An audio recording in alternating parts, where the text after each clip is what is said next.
everybody. Looks like winter's back. The salting truck is whipping around the parking lot here this morning, and the van is super cold. Brr. Let's shut this. Believe it or not, that little board over that window makes a huge difference on keeping the breeze from that window coming in. Morning, Cruzy. Morning, buddy. Thanks for keeping me warm, bro.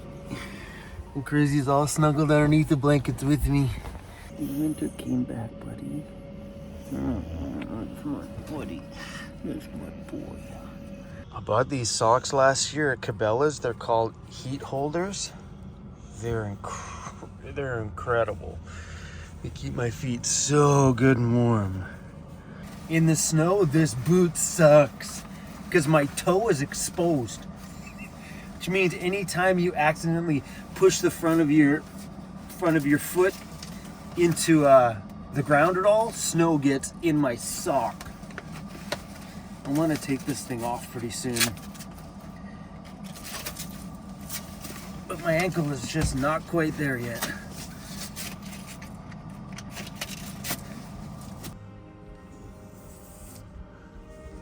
Yeah, it looks pretty cold out there.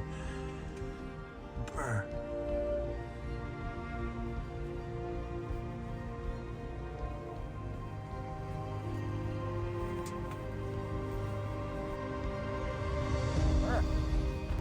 You don't look cold, buddy. You look like you're snug and warm in there. That's what I should be doing. Be curled up in bed with you. It was way warmer in there than it was out here, buddy.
Morning, Cruz.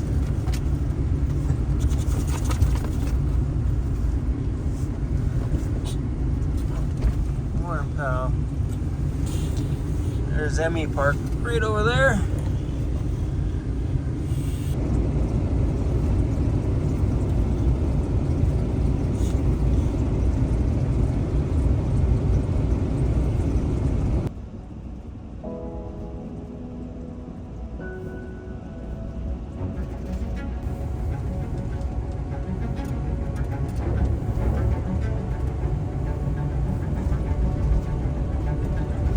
Out here, we're not really in a snow region where we have like seasonal parking regulations on main city roads stating that we're not allowed to sleep on the streets overnight because of snow removal. Where places like Alberta, pretty much through the rest of Canada, you do see those signs all over the place while I travel where there's no parking at night, which means where does it leave us van dwellers to go if we can't pull over on the side of a road during the winter months?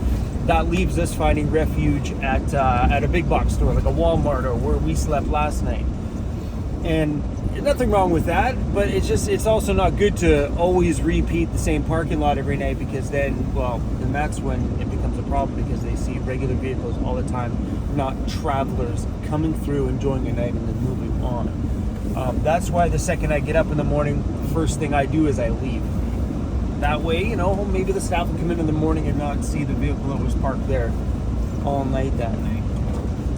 But that's why we've been at that same box store, because street parking's not an option right now because the snow plows have big piles of snow on the side of the roads.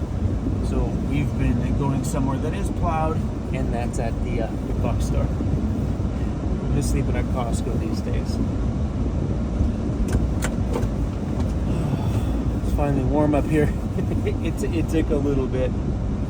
But keep that in mind if you plan on living in a place in a van that has wintertime, is where you're gonna park. Maybe pre-plan that stuff out before you get into van life, or really just kind of learn your areas, know where you can and can't sleep, know where the plow works, where the plow doesn't work.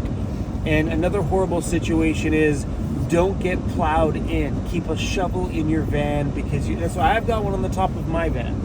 Because you never know when you're sitting there at night, all of a sudden a snow plow comes in, shoves a big bank of snow up against the side of your van, and you can't get out in the morning. Tim Hortons doesn't open for like another 20 minutes, so we have a bit of a wait. Let's check and see how these SOK batteries are holding up out here. So we're at 80% state of charge. Currently, right now, we're bringing in 392 watts from my alternator. I've consumed 81 amp hours. Let's go to history. So my deepest discharge is 159 amp hours. Putting in 400 amp hours of power, that would have made my system like just about dead.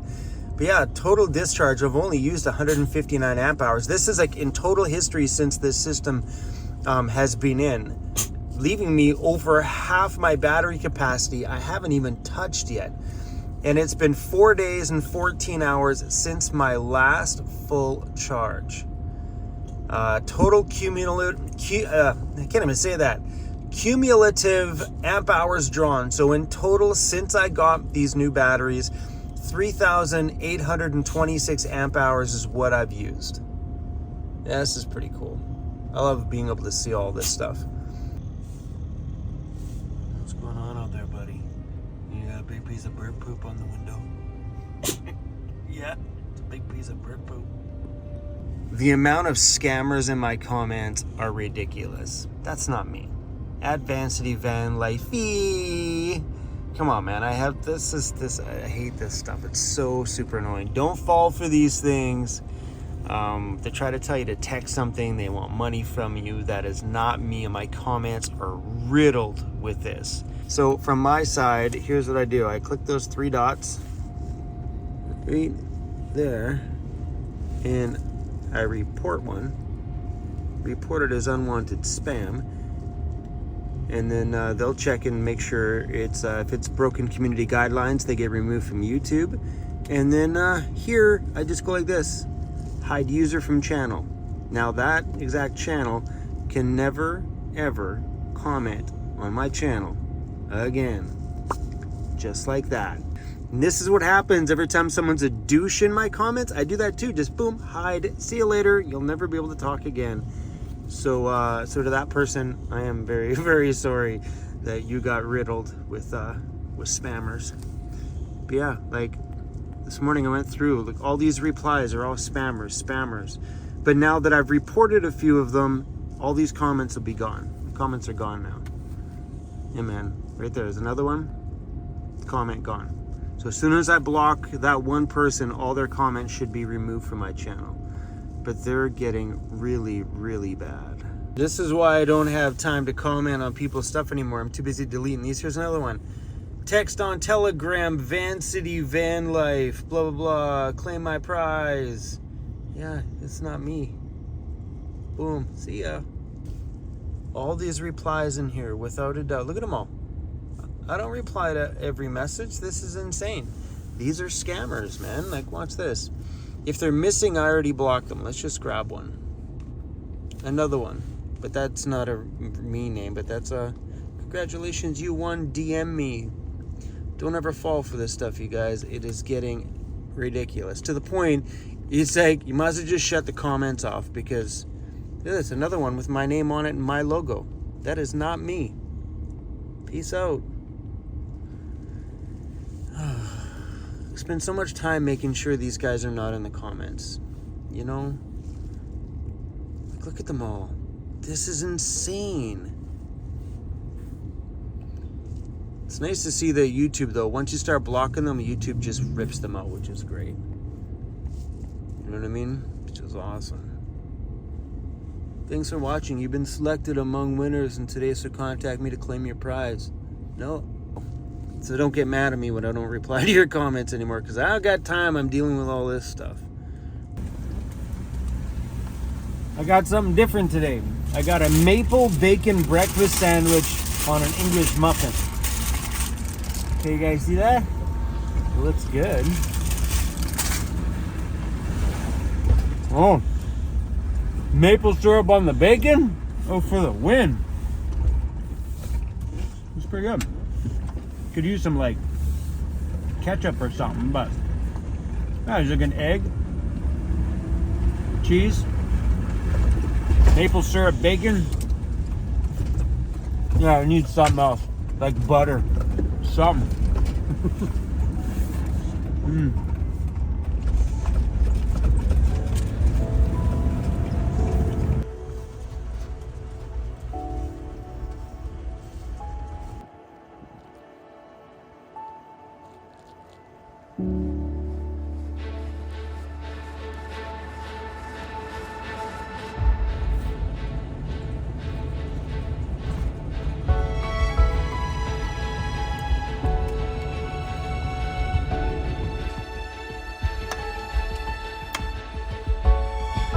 This boot is brand spanking new, but I've been wearing this one for a month.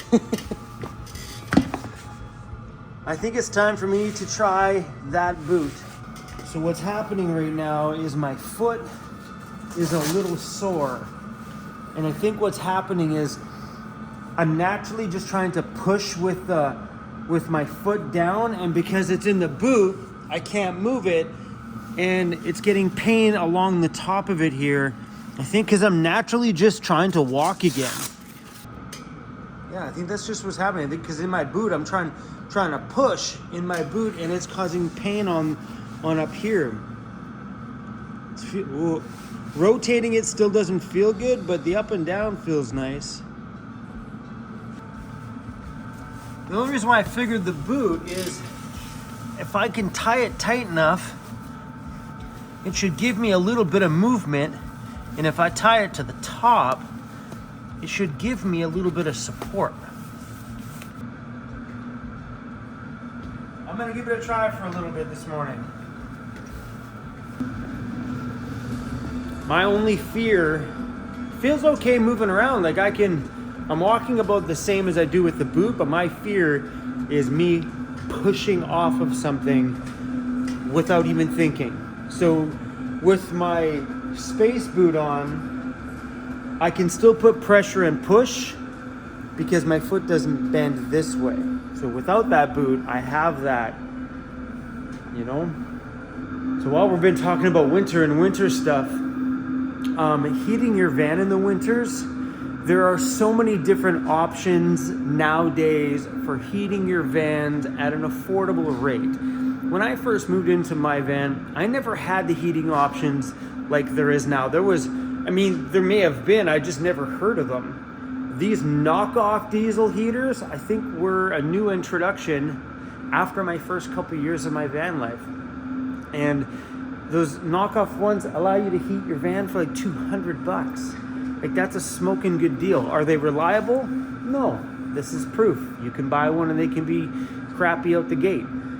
But yeah, was never those dry air, warm heat options when I first got in. Like, everything I did in the van at the beginning was propane because that's what was affordable and available. Because I could afford a $100 buddy heater, or I could afford a $300 Olympian Wave 3 heater. If the option to get a $200 proper dry air heater that combusts on the outside of your vehicle so you don't have to use the oxygen on the inside for combustion in order to create a flame, if I had that option back then, I would have totally saved money, bought a $200 cheap one when I couldn't afford it, and heated my van that way. So if you're getting into van life now, there's lots of options. You could go the expensive option like I did in my van, which I am super thankful that I did. It keeps me warm every day. This is my third winter. Third winter? Yeah, my third winter with that heater. Second, third. I don't even remember. It's been a long time. I think it's my third. remember. But I'm glad I invested the money into it because mine taps to my gasoline tank. Not diesel, don't have to carry extra fuel, and I'm not limited to a 10-liter tank. I have my whole entire gas tank. But yeah, there's so many options for heating. But anyway, guys, I just wanted to share a little bit with you this morning while we were out and about. And today I have another day at the shop. Most of my things I need to do today is wait for packages. I have so much stuff coming in. I think today should probably be 10 different deliveries. Everything from little fuel cables and stuff for that to paint for my chassis. I've got some rattle can top coat paint coming in for the chassis. So I think maybe today I might grind out those floors, get it all ready, just in case that paint stuff comes in. I can start painting up the floors, getting that stuff ready. But yeah, literally the most of today is probably sit here, do some video editing, and wait for packages. So I'm not gonna film any of this stuff because it doesn't seem very exciting. So thanks for hanging out with me this morning. And as you can tell, I'm walking around. That feels kind of nice. I wonder how long it's gonna take for me to start walking normal. Like this has been like, it'll be 5 weeks in a few days. Hold on a second, it'll be 5 weeks tomorrow. Do I think I'm 100% ready to take the boot off? No, I think it's gonna be probably another week or two. This feels okay, but it also feels very unsafe at the same time. Thanks for watching, everybody, and hopefully you guys stay warm out there. And we out. See you guys soon.